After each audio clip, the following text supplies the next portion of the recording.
Amigos, no se pierdan el capítulo de hoy. Vamos a tener un invitado muy especial que nos va a hablar sobre una anécdota y su primer trabajo. Y vamos a estar estudiando el pasaje tan conocido de El Buen Samaritano. Además, estamos estrenando nuestra escenografía, los funcos que nos regalaron de los Gadarenos. Aquí los vamos a poner a partir de ahora. Vámonos.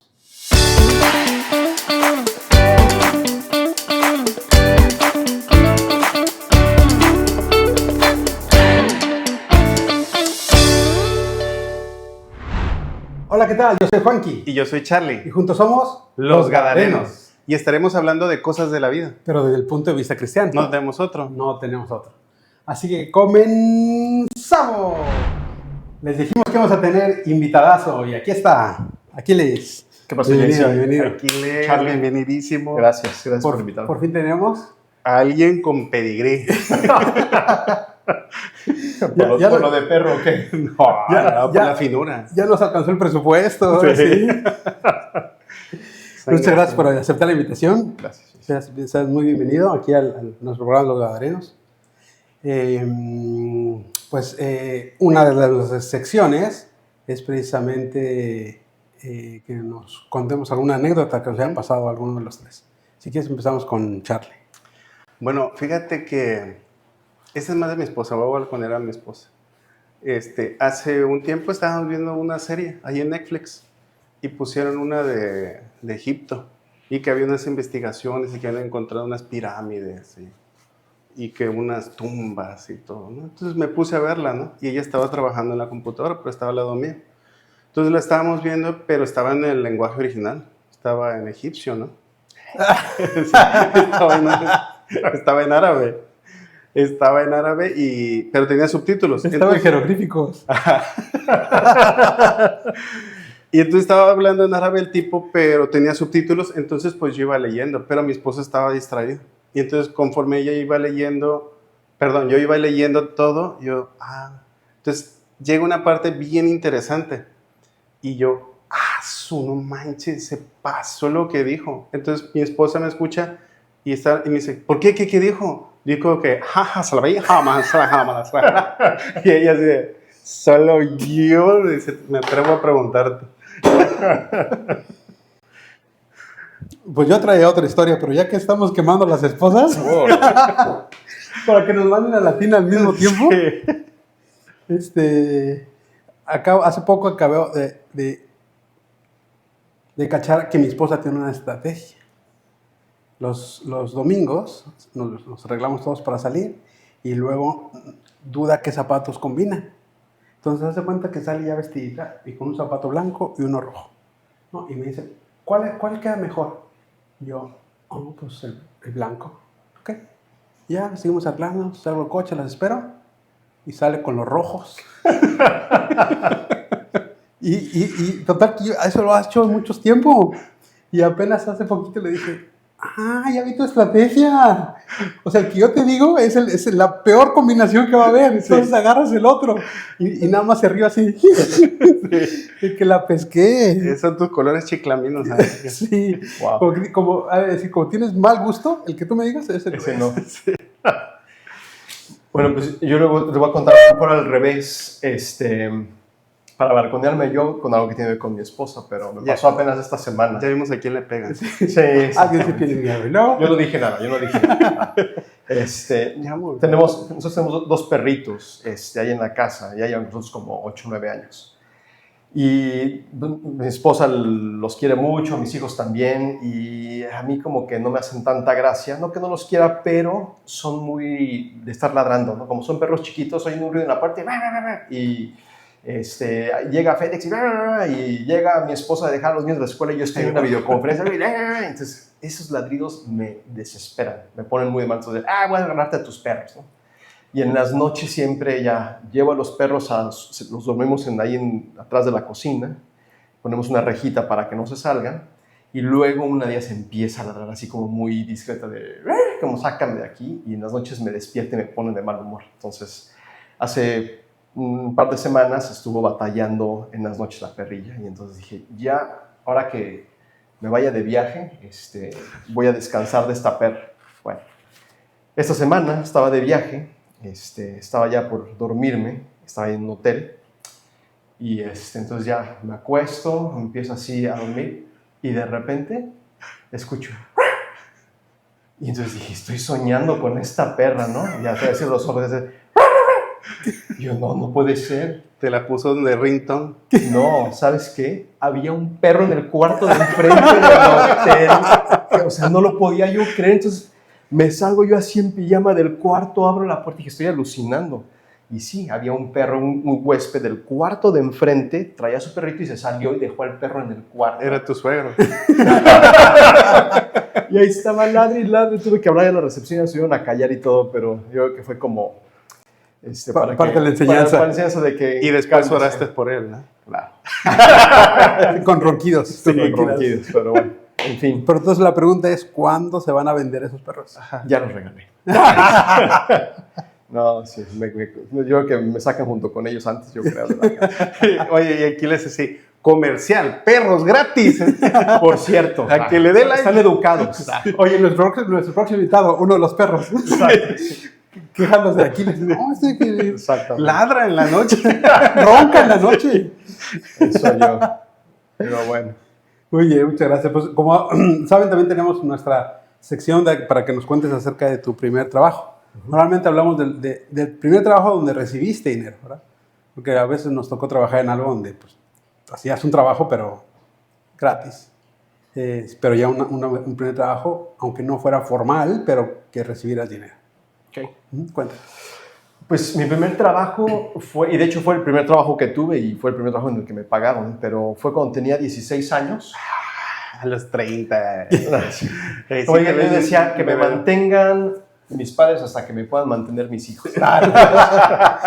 No, Oye, conozco unos así, ¿eh? Sí, sí. No, pero no, sí fue a los 16 y de hecho fue una circunstancia ahí interesante que pasamos en la casa en ese tiempo, pues había que salir a ayudar un poquito todos y entonces entré a trabajar y mi papá tenía un amigo que era como el gerente general de una empresa que vendía muebles ahí en la Ciudad de México. Salinas y Rocha.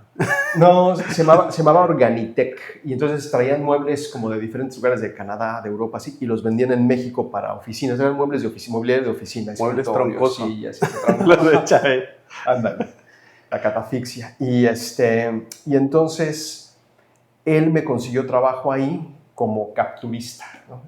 Ya la gente no sabe qué es capturista, pero capturista en el mueble, tú lo capturabas. Lo capturaba.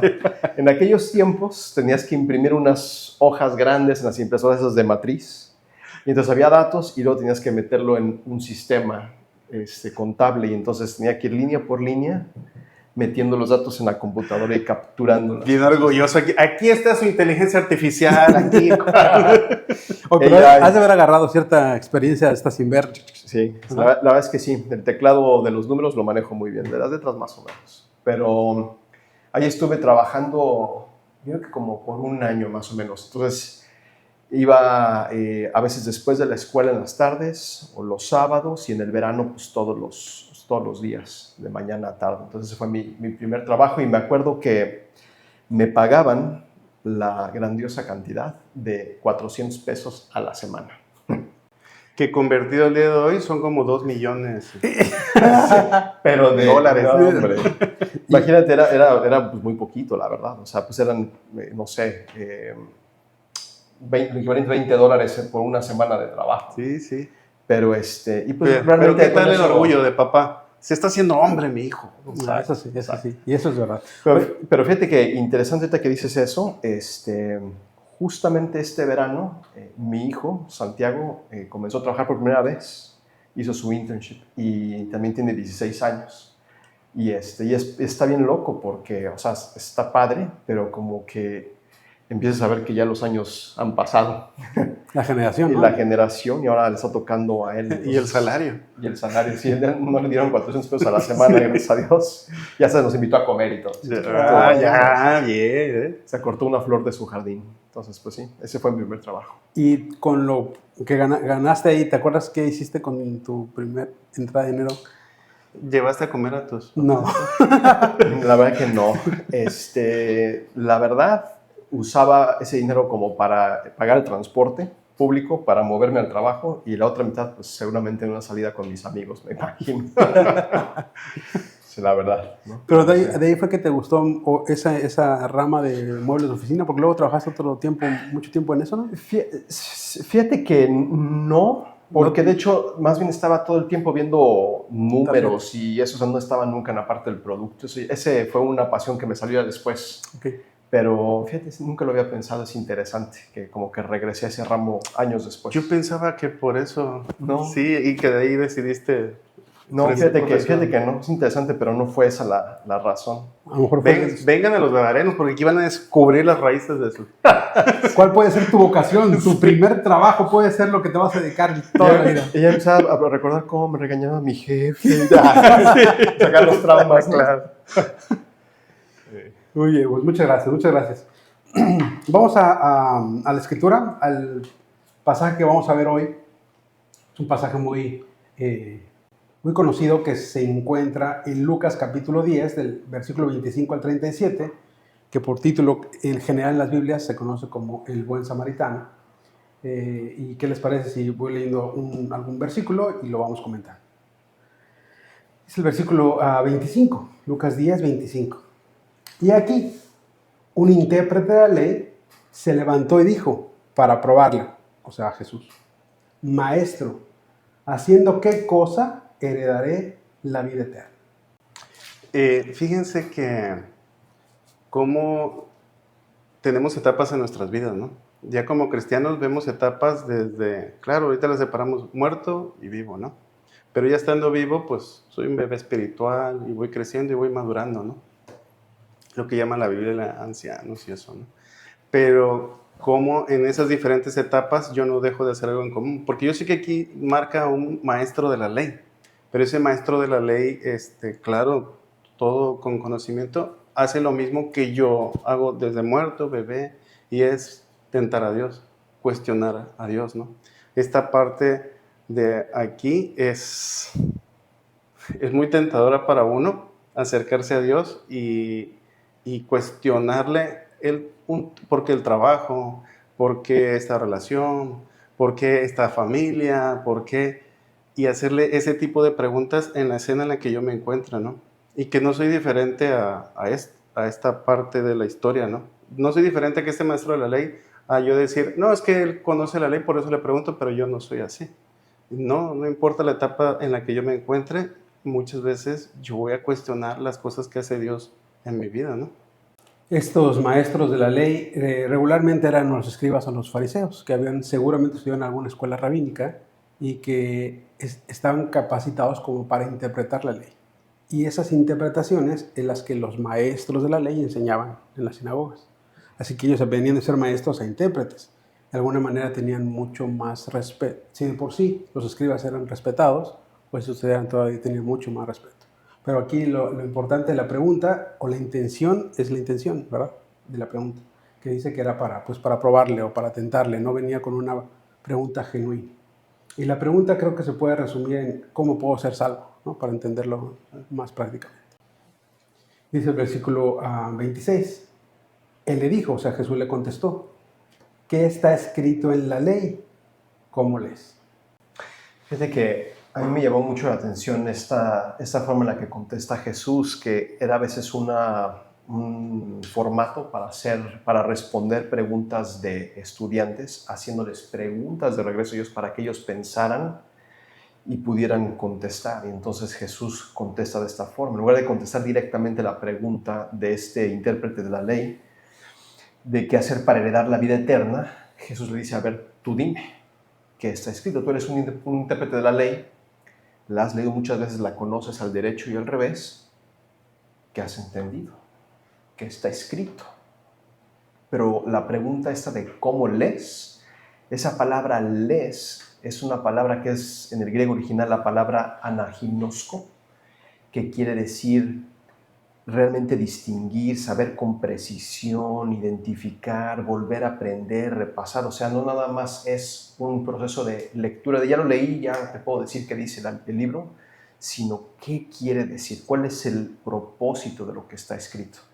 Y es lo que Jesús le dice a este intérprete con toda intención, porque quería empezar a probar lo que había en el corazón, o probarle a él, al intérprete, qué es lo que había en su corazón. Porque si tú la conoces, pero sabes realmente qué es lo que dice, porque está escrito, ya está escrito cuál es el plan de Dios, ya está escrito cuál es su naturaleza, ya está escrito cuál es tu naturaleza, ya está escrito que tú necesitas ser salvado. ¿Lo has entendido? ¿Cómo lo lees? ¿No? Es algo que me llama mucho la atención de la pregunta de Jesús, ¿no? Y creo que la evidencia de que si lo ha leído bien con entendimiento es porque lo pones por obra, ¿no? Claro. Porque si solamente ellos se sabían muchos pasajes de memoria, de hecho va a contestar muy bien, pero el solo saberlo, pues no te transforma, nada más te hace conocerlo. Y esa palabra naginosco que menciona, en la iglesia la usamos mucho, ¿no? En los discipulados y eso. Y el domingo que comentabas tú muchos versículos, yo ya entiendo que es como leer. Pero hay un versículo que recordé que Dios usó hace mucho tiempo para marcarme, que conjuga las dos partes, ¿no? Lo que están platicando. No solo es como lees, sino ¿qué hago? Se los voy a leer, está en Apocalipsis 1:3. Y dice, bienaventurado el que lee y que trae esa palabra original de anaginosco. Igual. Y los que oyen las palabras de esta profecía. Las lee profundamente, las oye, están digeridas, pero falta lo primordial. ¿Qué es eso? Y guarda las cosas en ellas escritas porque el tiempo está cerca. Y esa palabra guardar, en la original también viene como tereo. ¿Y qué también significa eso? Es accionar. No solo guardar de retener, sino es un guardar de obedecer. Exacto. ¿No? Sí, y de hecho no es diferente también a un pasaje que hacemos muchas veces referencia de Santiago 1, del 21 en adelante, ¿no? Que dice que no seamos únicamente oidores o lectores de la palabra, llamémoslo de una forma, sino hacedores de la palabra, ¿no? Y que, claro, que entendemos, es parte de lo que vamos a ver del meollo del asunto, es que la capacidad de poder obedecer y poder accionar tiene que ver con ese poder que Dios te da y la nueva naturaleza espiritual, que no es parte del hombre natural en su carne, tiene que ser dada por el Señor de forma espiritual, pero esa es la diferencia. Lo que Jesús nos está marcando en este pasaje es, no se trata cuánto conozcas, se trata más bien de cuánto obedeces. Claro. Y fíjate que yo sé que ahorita lo vamos a ver con la historia que les va a contar, pero ahí termina la historia, con la sanidad de esta persona, ¿no? No continúa qué pasa después de que esta persona está sana, pero nos evoca eso porque lo vemos en todas las cosas que ha hecho Jesús. Con los endemoniados gadarenos, dale like, suscríbanse. con los leprosos, con todos los enfermos, ¿no? Que él sanó, terminando, ve y empieza a obedecer. Ya estás limpio, ya no tienes pecado, ve y obedece. ¿Qué es esto, no? Que esa era la lección de este personaje, ¿no? Versículo 27, entonces Jesús le hace dos preguntas, en vez de contestarle, el versículo 27, él contesta. Aquel, respondiendo, o sea, el intérprete de la ley, dijo, amarás al Señor tu Dios con todo tu corazón y con toda tu alma y con todas tus fuerzas y con toda tu mente y a tu prójimo como a ti mismo. Así que la respuesta, Jesús le va a decir que está bien, que es correcta. Y claro, si él había no leído, sino hasta interpretaba la Escritura, no le fue difícil sacar un resumen de lo que la ley decía. Y de hecho, junta dos versículos del Pentateuco, el primero en Deuteronomio 6:5 y el otro en Levítico 19:18, para dar su respuesta. Esta que está en Deuteronomio 6:5, donde dice que amarás a tu Dios, viene como parte de una oración muy común que hay en Israel que se llama el Shema de Dios, que empieza desde el versículo 4, donde dice, oye Israel, tu Dios uno es, y amarás a tu Dios con todo tu corazón, con toda tu alma y con toda tu mente. Es tan común esa oración que desde esa época y hasta el día de hoy se recita 2 veces al día. Incluso le escriben rollitos muy pequeños y los ponen dentro de un recipiente que se llama mesusa y los pegan a las entradas de las puertas. Entonces, cada que la gente sale o regresa a su casa, incluso toca ese artefacto donde están escritos estos versículos. Así que no era difícil para él ni para los demás estar escuchando que esa era la instrucción de Dios. Y lo que sí hace mucho énfasis en versículos que dice que ames a Dios con todo tu corazón, con toda tu alma, con todas tus fuerzas y toda tu mente. O sea, hay 4 todos. Y todo en griego y en hebreo y en donde seas es todo. Y eso realmente es lo que hace complicado. Porque una persona natural sin el espíritu no va a poder hacerlo, ¿no? Aún con el espíritu, no, amas a Dios, sí, pero también amas a otras cosas, a tu esposa, a tus hijos. No puedo amarte completo. Con tu voluntad, que es el corazón, con tu alma, que son con tus sentimientos, con tus fuerzas, con tus energías, e incluso con tu razonamiento, que es la mente. Sí, pero todo eso lo tenemos compartido, dividido. Señor, ¿cómo amarte con todo eso? Y creo que esos mandamientos están hechos precisamente para que veas que no puedes hacerlo y busques un Salvador. Exacto. Y la otra que la completa, ¿verdad? Y a tu prójimo como a ti mismo, que decimos que está en Levítico 19:18. Y estos intérpretes de la ley de sí, los fariseos y los saduceos, en esa época consideraban a su prójimo, la palabra prójimo significa próximo, el que está cerquita de ti. En inglés dice neighbors, como si fuera tu vecino, pero puede ser tu compañero de banca en la escuela, el que te encuentres en el gimnasio, el que trabaja contigo, ¿no? Entonces ese sería el prójimo. Pero ellos eran muy selectivos quién era el prójimo. Los fariseos decían, si guardan la ley como yo, eres mi prójimo.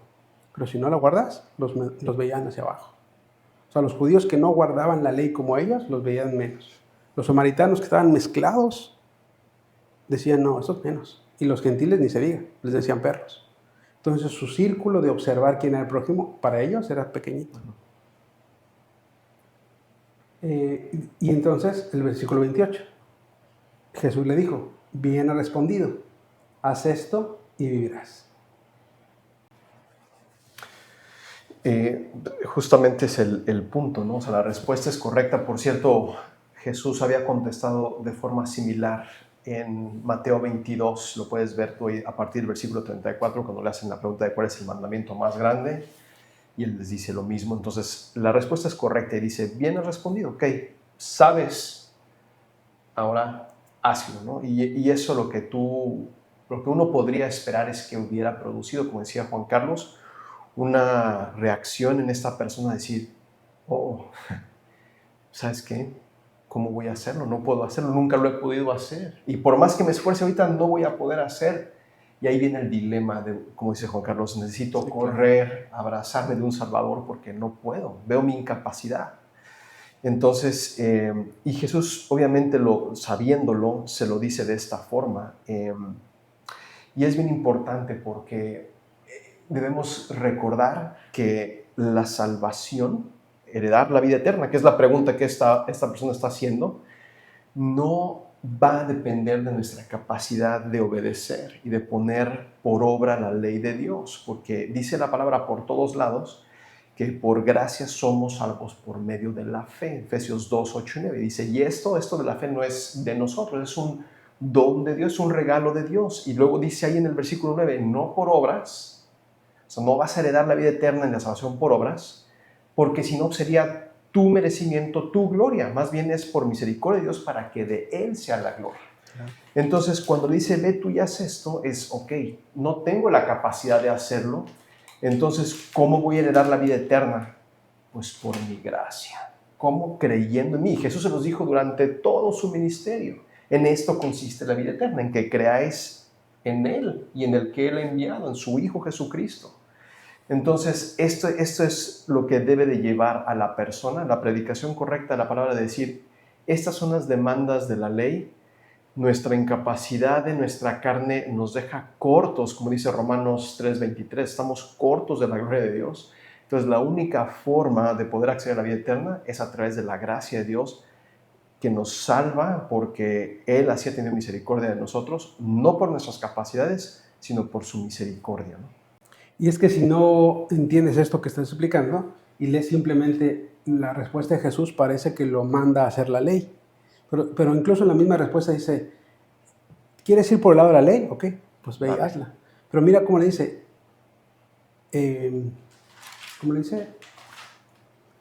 bien has dicho, haz esto y vivirás. O sea, no le dice, continúa haciéndolo y vivirás, sino o ya lo has hecho, no te preocupes. No, le está diciendo, ok, ya lo entendiste, ahora empieza a hacerlo. Ve y hazlo, no lo has hecho. Y eso debe ser un impacto para él, el decir, espérate, pues a eso me dedico, y eso es lo que enseño, y eso es lo que según yo es cumplido. Y es que Jesús no le está diciendo que haciendo la ley se va a salvar, ¿verdad? Y creo que Pablo lo explica muy claramente en Gálatas 3:19, cuando habla de cuál es el propósito de la ley, para qué dejó Dios la ley. Dice Gálatas 3:19, ¿para qué sirve la ley? Pues es la primera pregunta. Dice, fue añadida a causa de las transgresiones. Es decir, a causa del pecado fue añadido para que si tú robabas algo y no sabías que robar era malo, pues no estás haciendo algo malo. Pero cuando Dios dice, no robarás, y tú robas algo, entonces fue hecha la ley para esas transgresiones. Luego 21. Luego, ¿la ley es contraria a las promesas de Dios? Dice, no, de ninguna manera. Porque si la ley dada pudiera vivificar o dar vida, la justicia verdaderamente fuera por la ley. Pero no es así, versículo 22. Mas la Escritura, toda la Escritura, lo encerró todo bajo pecado, para que la promesa que es por la fe en Jesucristo fuera dada a los creyentes. Así que simplemente reconfirma este pasaje lo que estaba diciendo Aquiles, de que la ley no está hecha para cumplir, sino para que te lleve al Salvador. Así que Jesús no le está diciendo que cumpla la ley, le está diciendo, ¿quieres ir por ese camino? Reconoce. O déjame hacer un pequeño ajuste al comentario que acabas de hacer. La ley sí está hecha para cumplirse, porque Dios quiere que tú vivas de acuerdo a ello. Más bien, por la ley no podemos vivir ese estándar para ser salvos. Una vez que has sido salvo, el Señor sí quiere que vivamos conforme a lo que está escrito en su ley y en su palabra. Claro, porque para eso nos da el Espíritu. Exacto. Ahora sí, con el Espíritu que nos anhela celosamente, exacto, entonces vienes a hacer lo que Dios dice. Sí. Déjeme hacerle un ajuste a los dos. Fíjate que estaba yo pensando en esto, yo queriéndome identificar con este maestro de la ley, que no lo soy, como estos dos maestros de la ley. Sí le das un aire más o menos. No. Como estos dos maestros de la ley. Entonces estaba yo pensando en cómo Jesús ya sabía, uno, que venía a tentarlo, ¿no? Ya sabía, ¿no? O sea, nosotros de este lado en Cristo te preguntan, ¿ya sabía? Claro, ya sabía. Lo hemos visto en los pasajes pasados. Y ahorita, ¿sabía que él iba a contestar? Claro que sabía. Sí, sabía las respuestas del libro. Y muchas veces nosotros no sabemos las respuestas del libro. A veces vamos a la escuelita dominical, a Club Semilla, y ves a los niños y todo, ¡Jesús! ¡Jesús! Y por todo contestan, ¡Jesús! ¿No? Pues saben las respuestas del libro, ¿no? Cuando es algo malo así, ¿no? Y Jesús sabía que iba a contestar. Ahorita que explicaban todo esto y decía, todo es todo, ¿no? Y a veces en la Biblia nosotros no le damos ese valor que Dios le da a las cosas, porque para nosotros son simples, pero para Dios no. Para Dios todo es todo y nada es nada. Y al estarle diciendo estas 5 cosas que le pedía, ¿lo amas? Y es una pregunta para nosotros también, ¿no? Para confrontarnos con la ley. Lo amas con todos tus pensamientos, con todos tus sentimientos, con todas tus emociones, con toda tu fe. Me fui buscando las palabras, me dio mucha curiosidad ver las palabras de esto, que ahorita tú las platicabas, ¿no? Pero en con todas tus fuerzas, yo decía, ¿por qué con todas tus fuerzas? Si se supone que con el corazón. ¿No? Y me decía que fuerza era poder. Y dije, ¿qué es poder? Entonces, este es un comentario mío que pensaba yo, poder es, en este mundo, todo lo que tú tienes, eso te da poder, ¿no? Yo, ¿lo amas con todas las cosas que tú tienes? ¿No? Que me hace mucha correlación con la historia con la que va a terminar, ¿no? Jesús, utilizas todas las cosas, todo lo que tú piensas, todo lo que tú que crees que estás capacitado, toda tu fe en que está puesta en tu trabajo, en tu cuenta de banco, está puesta en Dios totalmente y todo, siempre al final me va a llevar la respuesta es no, ¿verdad? La respuesta es no, porque todavía termina diciéndole con algo súper simple esta parte, ¿no? Y ama a tu prójimo. Ahorita que decías que es próximo, en Tabasco eso es muy simple. En Tabasco te dicen próximo y allá hablamos griego desde hace muchísimo tiempo, porque allá no se dice próximo. ¿Tú sabes cómo se dice? Prójimo. Prójimo. Y en Tabasco se dice prójimo, entonces eso ya está instituido desde hace mucho tiempo. Y es esa confrontación. ¿Ya haces todo esto? Bueno. amas a todos los demás como a ti mismo. Ahorita que dice ese prójimo, platicaba yo con los chicos en la célula, ¿quién crees que es? No me vas a decir que en el trabajo, en la escuela, en alguna etapa de tu vida, alguien que has tenido un compañero que no quisieras que estuviese, ¿no? Alguien que tal vez fue el bully de la escuela o alguien que en mi trabajo me presionaba demasiado y eso, y que Jesús venga y me pregunte, ¿Lo amas como a mí? ¿qué es el tuyo? ¿Es tu prójimo? Y yo creo que eso que estamos hablando ha de haber pasado en el intérprete, porque ya le hizo la pregunta a Jesús, ya le contestó, ahí tenía que haber quedado. Pero algo le debe haber removido, ¿verdad? Algo ha de haber dicho, el hecho de que dijera, ve y hazlo, o sea, no lo he hecho. Algo porque sigue la conversación cuando tenía que haber terminado. Exacto. Y dice el versículo 29, pero él, queriendo justificarse a sí mismo, dijo a Jesús, ¿quién es mi prójimo? O sea, era tabasqueño este intérprete. Ese sí, ese. O chilang, es que son dos chilangos contra ti. Versículo 30, respondiendo Jesús, no le va a responder con la respuesta directa, sino con una parábola, ¿verdad? Y dice, un hombre descendía de Jerusalén a Jericó y cayó en manos de ladrones, los cuales lo despojaron e hiriéndole, se fueron dejándole medio muerto. Así que en esta parábola Jesús pone al primer personaje de la parábola y es un hombre del cual no sabemos más nada, no sabemos ni edad ni su procedencia, ni si era judío, samaritano, gentil.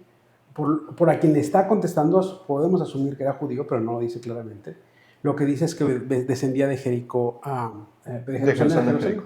Y es que Jerusalén es una montaña y Jericó está bajo, y entonces hay un descenso.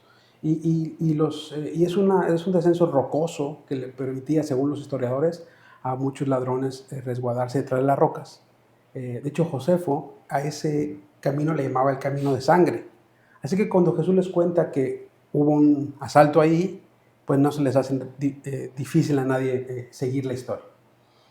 Pero además estos ladrones que salieron ahí en algún momento de su transcurrir de este personaje, dice que lo despojaron, o sea, le quitaron sus pertenencias. De hecho, algunas traducciones dicen lo desnudaron, porque una de sus pertenencias pues también era la ropa, incluso monederos que se guardaban dentro de la ropa, así que le quitaron todo para quitárselo. Pero no solamente ahí, usaba una fuerza desmedida, está contando Jesús, al herirle de tal grado de que lo dejaron medio muerto.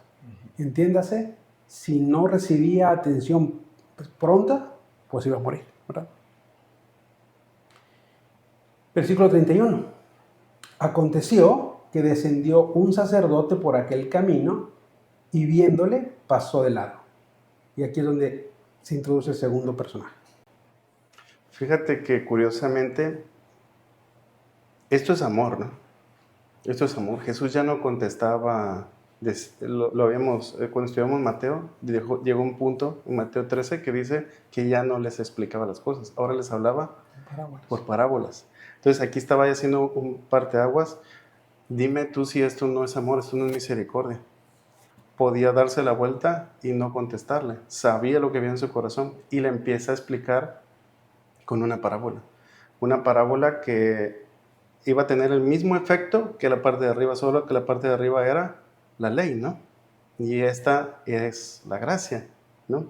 Y pone estos personajes, curiosamente, en los que en la historia muchas veces vemos una película y yo me identifico siempre con el personaje principal, ¿no? O cuántas veces hemos escuchado esta historia del buen samaritano y pensamos, yo soy el buen samaritano, aún sin conocer la historia, solo porque relaciono que es un samaritano que ni sé quién es y era bueno, entonces yo soy bueno, entonces yo soy el buen samaritano. ¿Por qué? Porque ayuda y ya, es todo lo que traemos desde siempre, ¿no? Pero al empezar a leer esta historia así de profunda y estudiarla, tenemos que encontrar un personaje con el cual nosotros identificarnos, ¿no? Y empiezan estos, ¿no? Y lo estaba yo leyendo y no voy a tocar los otros, pero hasta más adelante, pero este hombre pues, también era yo, pues, estaba yo perdido, ¿no? Estaba yo perdido y caminando y pues vinieron ladrones y me dejaron medio muerto, ¿no? Y estaba yo tirado, abandonado. Y me recordaba mucho un pasaje que dice, aunque mi padre y mi madre me dejaren, con todo esto, el Señor me recogerá. Porque aunque yo esté medio muerto y tirado, y a veces nos esperamos siempre hasta el filo de estar así, pero el Señor con su misericordia viene y nos levanta. Y luego viene este súper sacerdote, ¿no? Que ya está hablando de cristianos. Hay una canción de Marcos Vidal que mi esposa me dijo, jamás la había yo escuchado. Yo nunca la había escuchado, no sé si ustedes, que habla de esta historia, nada más que él la moderniza, porque la relaciona con la actualidad. Nunca lo he escuchado. No, yo tampoco, la escuché, mi esposa me estuvo insistiendo toda la semana, apenas la escuché el jueves, y yo, eso sí, Marcos Vidal, ¿no? Entonces... La vamos a dejar aquí en la descripción para que la vean. Sí, dale like, Marcos Vidal. Está bien, bien padre, porque en este primer personaje, ahorita les voy diciendo con quién nos va relacionando cada uno, pero este sacerdote lo relaciona con un pastor de iglesia, y la canción dice que va saliendo de predicar, y pues saliendo, pues viene peleando con su esposa, es solo la canción, y entonces ve a claro que él hace una analogía con este hombre, pero es alguien de España, ¿va? Y entonces hace esto y lo ve y lo deja, ¿no? Y entonces, ¿qué diferencia tenemos nosotros, ¿va? Y fíjate que, digo, no para meternos a tanto detalle, pero hablando pues, también de las aplicaciones prácticas para nuestra vida, sí, puedes ver identificado en el hombre que quedó medio tirado, en el sacerdote que ignora las necesidades del prójimo, pero también yo pensaba los ladrones, ¿no? ¿Has dejado herido a alguien en el camino? Claro, claro. A lo mejor puedes decir, no, nunca, ni siquiera me he peleado, nunca, no. Pero con tus palabras, con un chisme, claro, sembrando discordia, has dejado a algún hermano o algún prójimo, alguien de tu trabajo, con su reputación destruida o... ¿Me entiendes? Sí, sí, sí. Y dije, o sea, te digo, porque es fácil los personajes, pero dije, wow, Señor, o sea, ¿sabes qué? Perdóname, porque yo creo que de repente a más de uno he dejado heridos, no sé si incluso medio muertos en el camino con mis acciones, con mis imprudencias, con mi rumor, con mi falta de amor, definitivamente, que es la raíz de ese tipo de reacción. Entonces, pues está también como para reflexionar, que el Señor nos guarde. Y a veces caemos en el religiosismo y vamos a ver ahorita al sacerdote y al levita, pero pensamos a veces que estamos más allá ya de ese tipo de actitudes y lastimosamente de repente lo vemos y lo vivimos aún dentro del cuerpo de Cristo. Claro, ¿no? claro. Entonces, cuidar de no dejar ahí malherido y medio muerto a alguien en el camino, ¿no? Estos sacerdotes eran de la tribu de Leví, pero de la familia de Aarón. Entonces esa combinación hacía que fueran seleccionados para ser sacerdotes. Ahora, ellos estaban por castas, había 12. Y eso significaba que cada casta servían 2 semanas al año, más las 3 semanas de fiestas que había. Entonces de repente podían trabajar 3, 4, 7 semanas al año. O sea, era un buen trabajo, ¿no? Y menciono esto porque dice que descendía también él. Entonces la única forma que un sacerdote descendiera de Jerusalén hacia Jericó, muy probablemente, casi con seguridad, venía de hacer ese servicio. Es decir, venía de 2 semanas de estar presentando los sacrificios a Dios, cortando animalitos, metiéndose al lugar santo, a dejar el aceite, los panes. Es decir, venía de servir al Señor como Dios de sí. Pero a la hora de que tenía que reflejar el amor para el prójimo, dice que lo vio y pasó de largo. De hecho, yo fui a ver esa palabra de vio para ver cómo lo vio, y lo vio bien, o sea, vio las condiciones en las que estaba, se dio cuenta cómo estaba, no fue de que pues, vio y no, dijo, a lo mejor ya está muerto, no, se aseguró cuál era su condición y pasó de largo. Y muy parecido vamos a ver el siguiente versículo, porque dice enseguida el tercer personaje que mete Jesús en esta parábola, dice, asimismo un levita, llegando cerca de aquel lugar, viéndole, igual que el sacerdote, pasó de largo, igual que el sacerdote. Y los levitas, pues venían de la tribu de Leví, solo eran todos aquellos que no eran de la familia de Aarón y que se les permitía servir en el templo, pero no en la función de sacerdote. Pero había muchas otras áreas, digamos de ayudantes de los sacerdotes.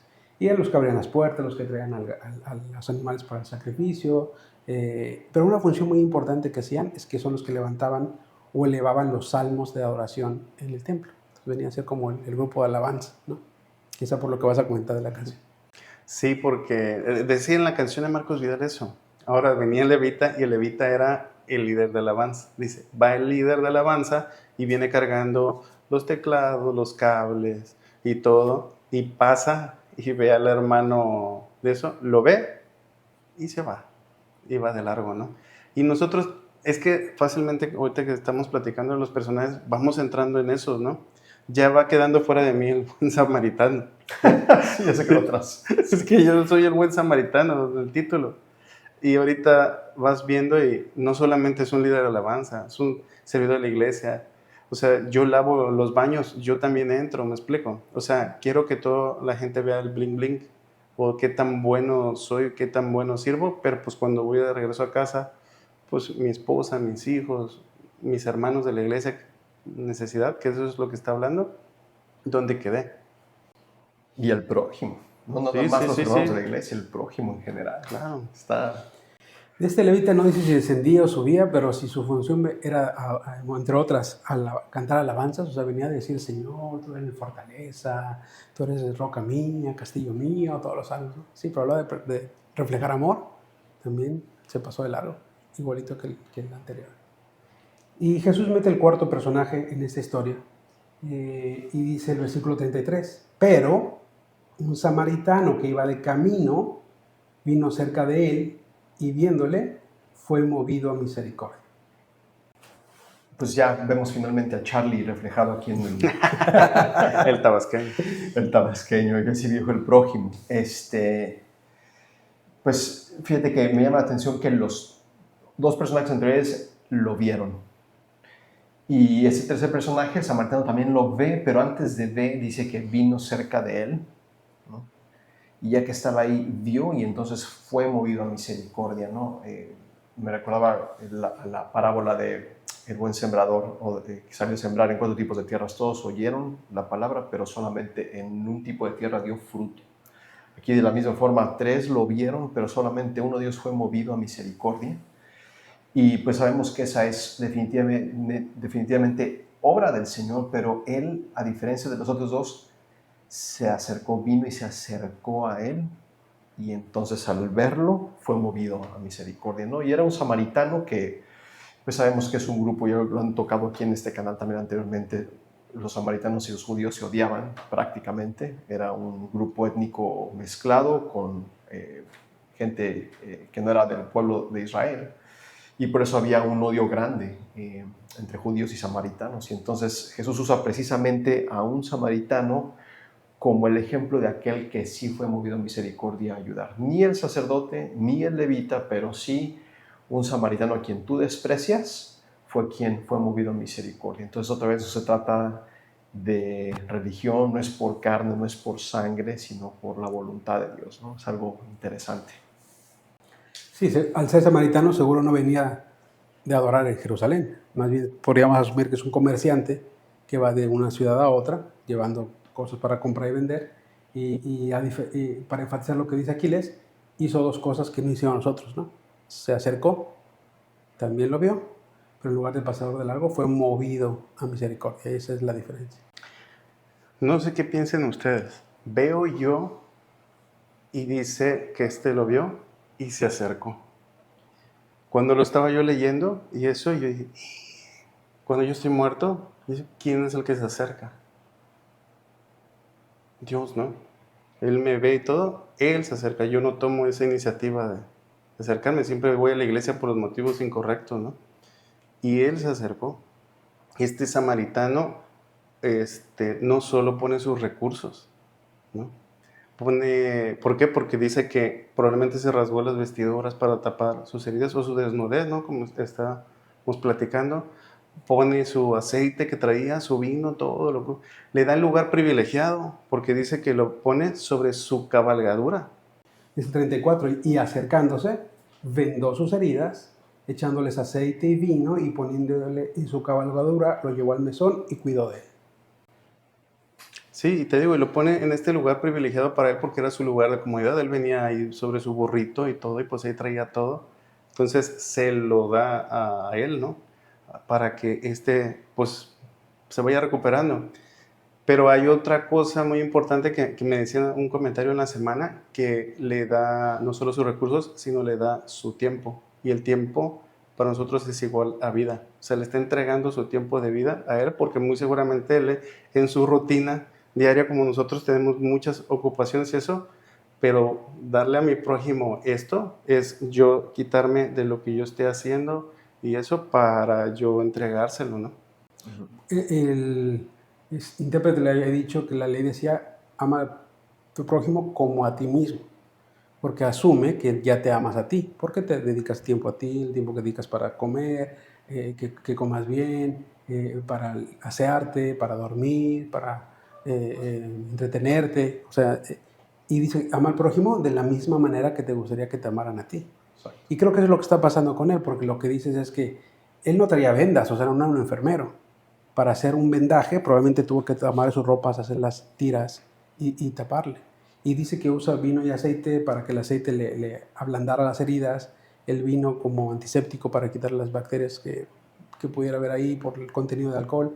Pero él no lo traía para eso, lo traía para su consumo. Entonces se lo da también. Y luego la cabalgadura significa que él ya no iba arriba del burro ahora, o del mulo, ahora tuvo que ir al lado de él cuidándole. Y creo que lo más relevante, porque dice que lo lleva al mesón, pero dice, y cuidó de él, y al otro día va a salir. Pero ese cuidó de él me parece que implica que se pasó toda la noche despierto cuidándole. Y es que alguno de nosotros que ha estado con algún enfermo así, de estas condiciones, sabes lo que implica, ¿no? O sea, todo el cuidado que debe tener. Seguramente se quejaba, un poquito de agua, un poquito más de aceite en las heridas, los fluidos corporales que salen y hay que limpiarlos, etc. Así que no solamente sus recursos, su tiempo, también sus habilidades, ¿no? Fíjate que siempre me recuerda esto de al prójimo como a ti mismo, como el Padre Nuestro. Es que termina, y ayúdame a perdonar, y perdóname como nosotros también perdonamos a los que nos ofendan, ¿no? O sea, así como yo amo al prójimo, así yo lo debo reflejar con mí mismo, así yo decirle a Dios cuando le digo, ayúdame a perdonar, ¿no? Pero perdóname como yo perdono, ¿no? Sí, sí.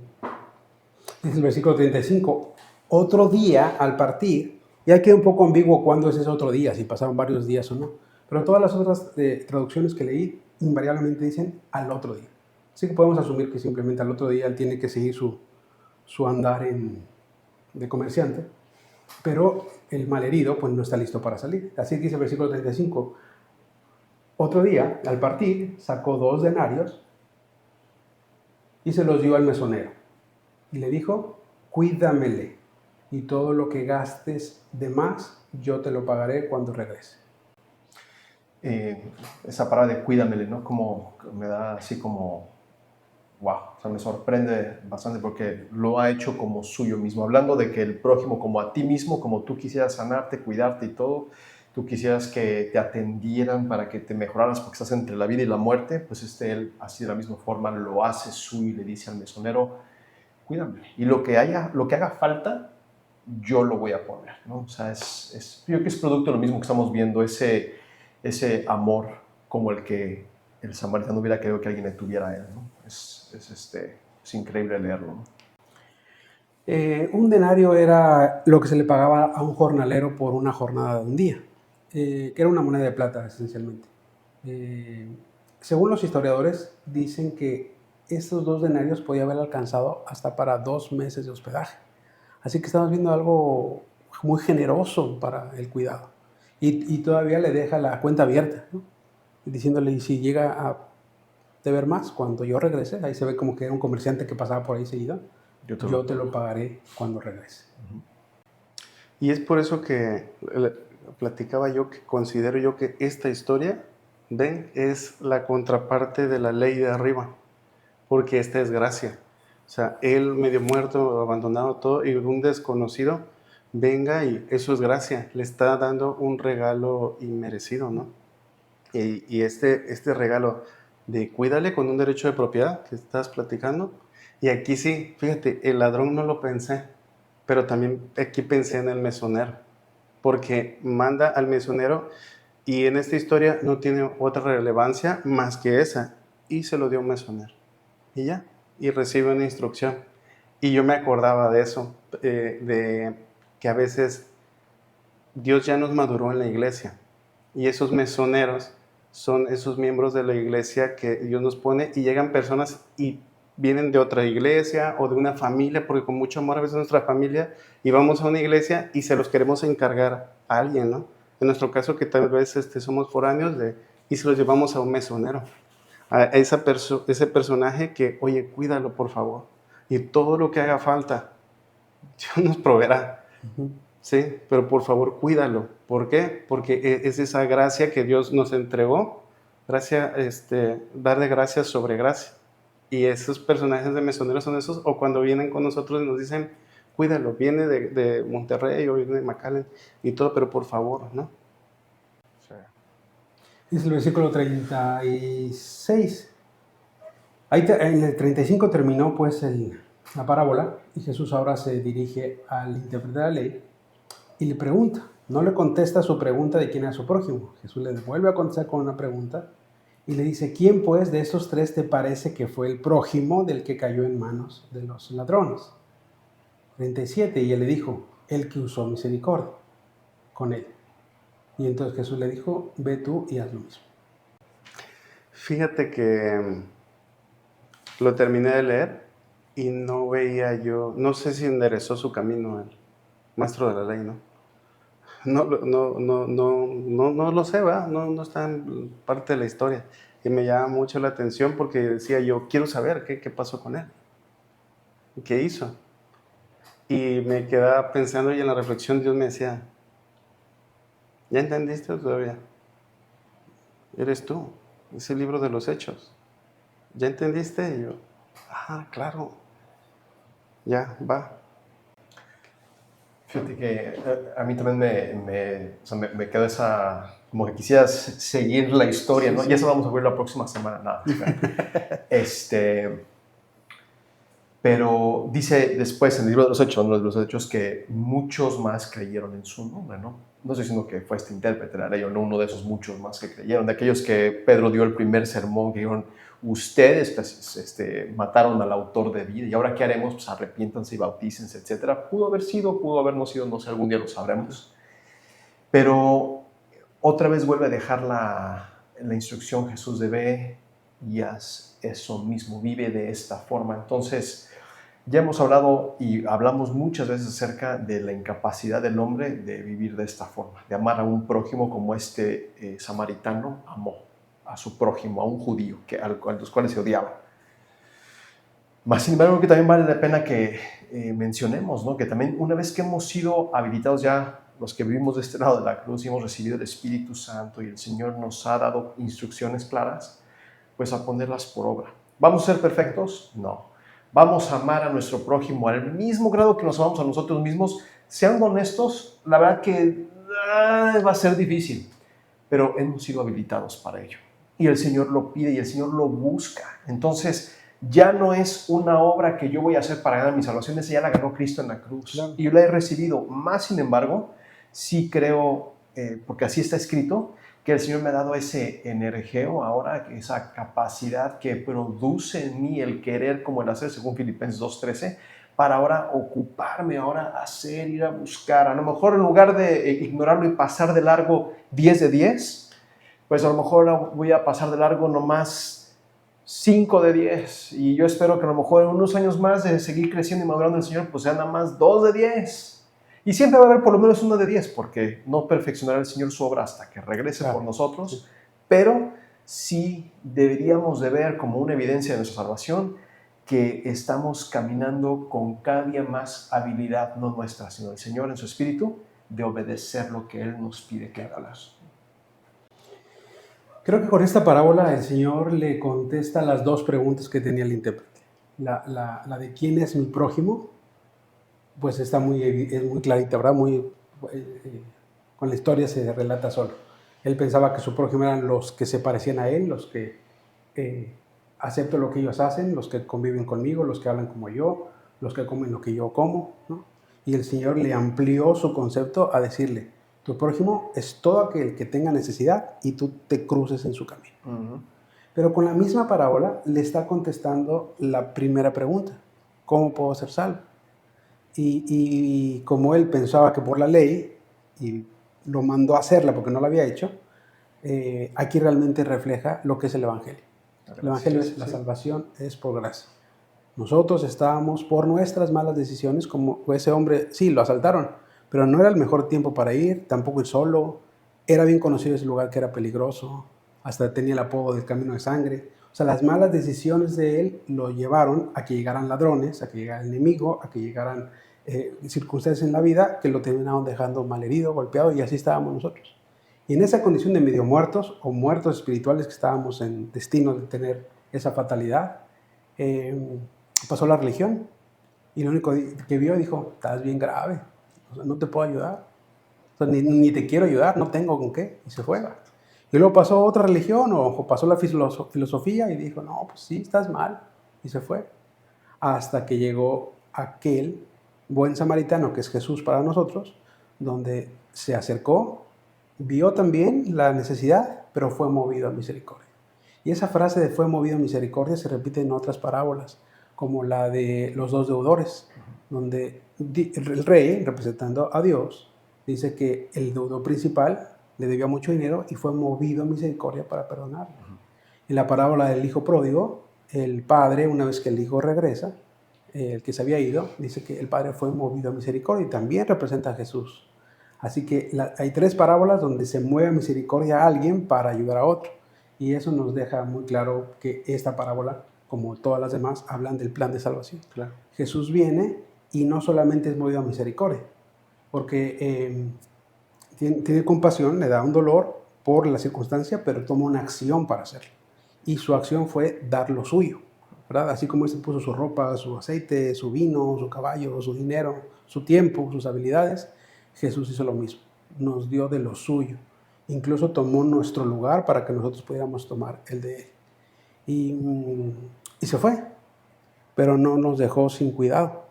Así como a este le dijo, me voy, pero voy a regresar. Jesús dijo lo mismo, me voy, pero voy a regresar. Pero mientras regreso, el Espíritu Santo va a estar a cargo de ustedes, ¿verdad? Cuidándoles para que yo cuando regrese. Y si llega a haber algo todavía que pagar, lo pago a mi regreso. Así que creo que en esta parábola también Jesús le contesta la pregunta con la que inició. ¿Cómo puedo ser salvo? No es nada tuyo, todo es por gracia. Y Jesús es nuestro buen samaritano, que por gracia, sin nada que poder ofrecerle como esa persona toda golpeada, Jesús le da todo, se lo apropia, lo deja pagado, lo deja cuidado y regresará. Ahora sí, ¿quién es el buen samaritano?